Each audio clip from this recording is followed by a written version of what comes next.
This happened in the fall of 2022. I was 29 at the time and had just moved to Pittsburgh for a new job in software development. The housing market there was brutal, and after weeks of searching, I was getting desperate. That's when I found a listing for a converted duplex in Lawrence. The rent was suspiciously cheap for the area, but the landlord explained it was because the place needed some cosmetic updates, and he was looking for a long-term tenant who wouldn't mind doing minor fixes themselves in exchange for lower rent. I'm pretty handy. I grew up helping my dad with home repairs, so the arrangement sounded perfect. The duplex was owned by this guy named Leonard, who was maybe in his early 60s, soft-spoken, kind of old-fashioned, but seemed harmless enough. He lived on the first floor and was renting out the second floor, which would be my unit. During the walkthrough, Leonard showed me everything: kitchen, bathroom, bedroom, living room. It was outdated but clean. The layout was straightforward except for one thing.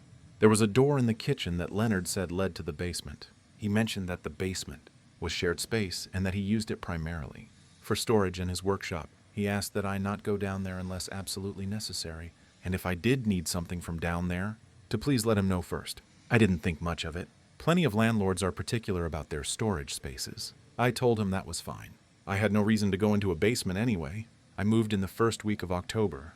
The first month was completely normal. Leonard was a quiet neighbor.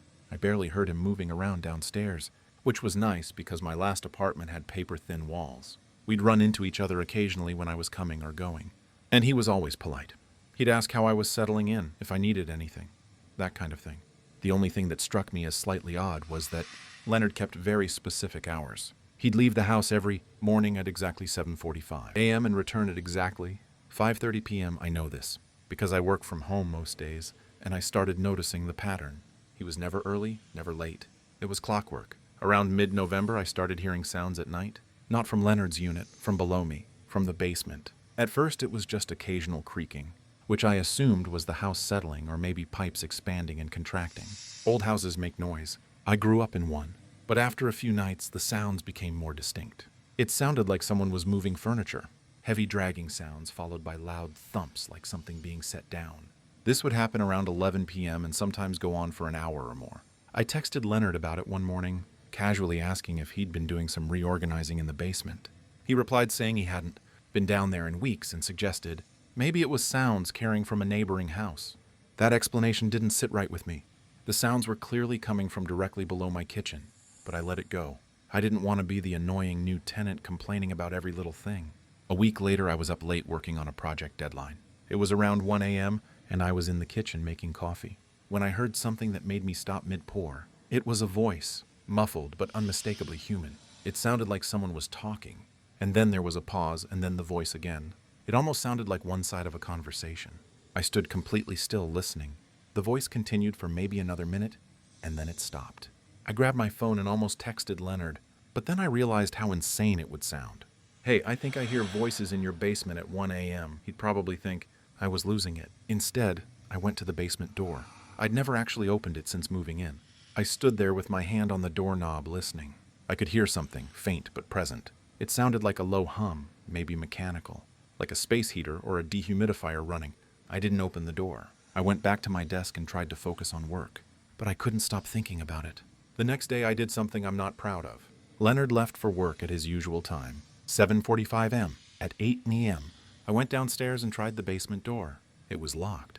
There was a deadbolt that required a key, which made sense. But then I noticed something I hadn't seen before. There was a thin strip of weather stripping along the bottom of the door, the kind you'd use to seal out drafts, except it was installed on the inside, facing the basement. You don't weather strip the inside of an interior door unless you're trying to contain something. Sound, smell, air, something. I went back upstairs and tried to convince myself I was reading too much into it. Leonard was an old guy who probably just liked his privacy and his workshop. Maybe he was running loud equipment down there and didn't want to disturb me. That would explain the soundproofing. But that didn't explain the voice. That night, around 10:30 p.m., I heard the dragging sounds again. This time, I grabbed a glass from the kitchen and pressed it against the floor, then put my ear to the bottom of the glass. It's an old trick for amplifying sound through walls or floors. What I heard made my blood run cold. It wasn't furniture being moved. It was footsteps, heavy, shuffling footsteps, and they were pacing. Back and forth in what sounded like a very confined space.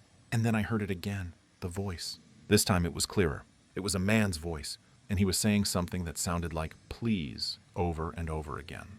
I pulled the glass away from the floor and sat there on my kitchen tile, trying to process what I'd just heard. My hands were shaking. Every rational part of my brain was trying to come up with an explanation. Maybe Leonard was watching TV down there. Maybe he had a radio on. Maybe it was sounds from outside being distorted through the ductwork. But I knew what I'd heard. I didn't sleep that night. I sat on my couch with every light in the apartment on, listening. Around 3 a.m., I heard Leonard's door open downstairs. I heard his footsteps cross his living room, and then I heard the basement door unlock and open.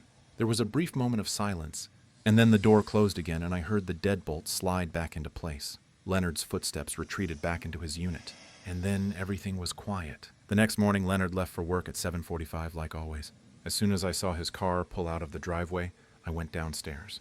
I didn't care anymore about being respectful of his space. Something was very wrong, and I needed to know what was in that basement. The basement door was locked, obviously, but I noticed something I hadn't before. There was a small gap between the door and the frame, maybe a quarter inch. I got my phone and turned on the flashlight, then held it up to the gap and peered through. I couldn't see much, just a steep set of wooden stairs going down into darkness. But there was a smell coming through the gap.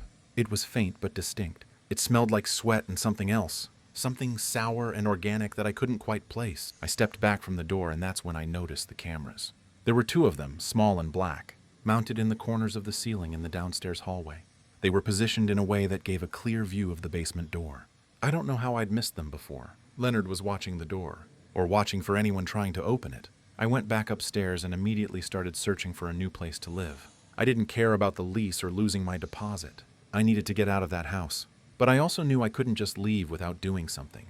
If there was someone in that basement, and every instinct I had was screaming that I couldn't just abandon them.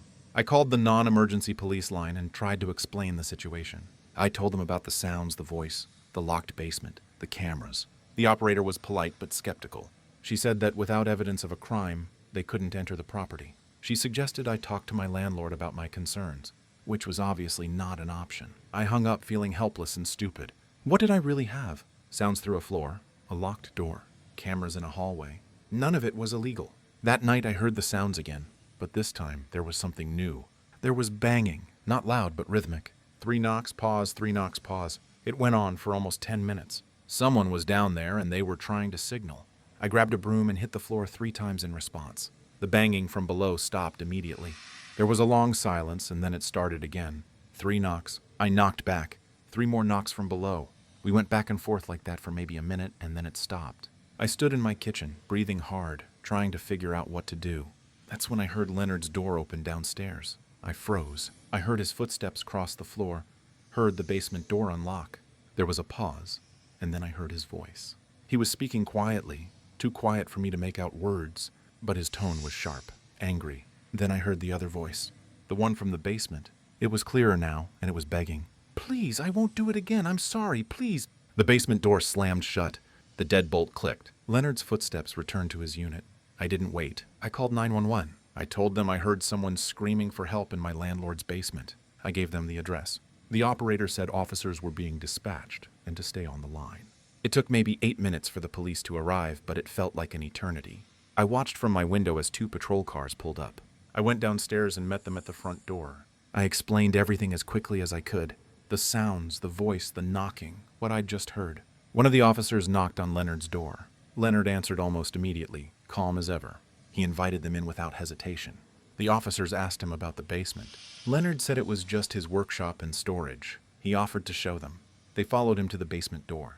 Leonard unlocked it and flipped on a light switch, then stepped aside to let the officers go down first. I stayed at the top of the stairs watching. The basement was exactly what Leonard had said it was. A workshop, tools on pegboards, a workbench, shelves with storage bins, concrete floor, concrete walls, nothing unusual. The officers looked around for a few minutes, checked behind some shelving units, opened a few bins. Nothing. They came back upstairs and one of them looked at me with this expression that was half sympathetic, half annoyed. Leonard explained to them that the house had old pipes, and that sounds can carry in strange ways. He was so calm, so reasonable. He even joked about how he sometimes watches TV down there, and maybe that's what I'd heard. The officers left. Before they did, one of them pulled me aside and suggested I might be stressed from the move and the new job. He said old houses can make people paranoid, especially at night. He wasn't rude about it, but the message was clear. They thought I was wasting their time. Leonard didn't say anything to me. He just went back into his unit and closed the door. I went back upstairs and started packing. I didn't care anymore about finding a new place first. I'd sleep in my car if I had to. I was leaving that night. But first, I did one more thing. I went back to the basement door with my phone and took pictures of everything. The door, the weather stripping, the cameras. Then I went outside and walked around the house looking for basement windows. There was one window on the side of the house facing the neighbor's fence. It was at ground level, the kind of small rectangular window you see in old basements. It had been covered from the inside with what looked like black paint or paper. I knelt down and looked closer. There was a tiny scratch in the covering, maybe the size of a pinhole. I put my phone's flashlight up to it and tried to see inside. At first I couldn't make out anything, just darkness, but then I saw movement. Something pale shifted in the shadows, and then I saw an eye. Someone was looking back at me through the hole. I stumbled backwards, dropping my phone. When I picked it up and looked again, the eye was gone. But I knew what I'd seen. I called 911 again. This time I told them I'd seen someone through the basement window who appeared to be held against their will. I sent them the photos I'd taken. The police came back. This time they brought more officers. They detained Leonard in his unit while they searched the basement again. This time they were more thorough. What they found I only learned about later from a detective who interviewed me. There was a hidden room. Leonard had built a false wall in the basement, creating a space about 8 feet by 10 feet. The entrance was concealed behind a section of pegboard that swung open. Inside the hidden room, they found a man. His name was David. He was 34 years old. He'd been reported missing 6 months earlier from a town about 2 hours away. Leonard had met him at a support group for people struggling with addiction. Leonard had offered him a place to stay, told him he could help him get back on his feet. David had accepted. According to what David told police, Leonard had drugged him within. The first week, and he'd woken up in the basement room. Leonard had kept him there ever since, telling him that the outside world didn't want him, that he was helping him by keeping him away from temptation, that this was for his own good. The soundproofing, the cameras, the locked door, it had all been designed to keep David hidden. Leonard would go down there every night to bring him food and water. Sometimes he'd stay down there for hours just talking to him, lecturing him about morality and discipline. When the police went through Leonard's computer, they found plans, detailed plans for expanding the hidden room, for dividing it into multiple spaces. David wasn't supposed to be the only one. Leonard was arrested and charged with kidnapping, false imprisonment, and a list of other charges I don't remember. The trial happened last year. He was convicted and sentenced to 35 years. David survived, physically at least. I don't know how he's doing now. I hope he's getting the help he needs. As for me, I moved out that same night. I stayed with a coworker until I found a new apartment. I've never told most people this story because it sounds insane. People who haven't lived through something like that don't understand the guilt that comes with it. I heard those sounds for weeks. I heard him knocking, and I almost didn't do anything. I almost convinced myself it was nothing because that was easier than confronting the possibility that something was truly wrong. I still think about David sometimes, about how many nights he was down there, listening to me walk around above him, hoping someone would notice, hoping someone would care enough to check. I think about what would have happened if I'd just moved out without calling the police that second time, if I hadn't looked through that basement window. And I think about Leonard's plans, about the expansion he was designing, about how many more people he intended to put down there. I don't live in Pittsburgh anymore. I moved back to my home state a few months after everything happened, and I'll never ever rent a place with a basement again.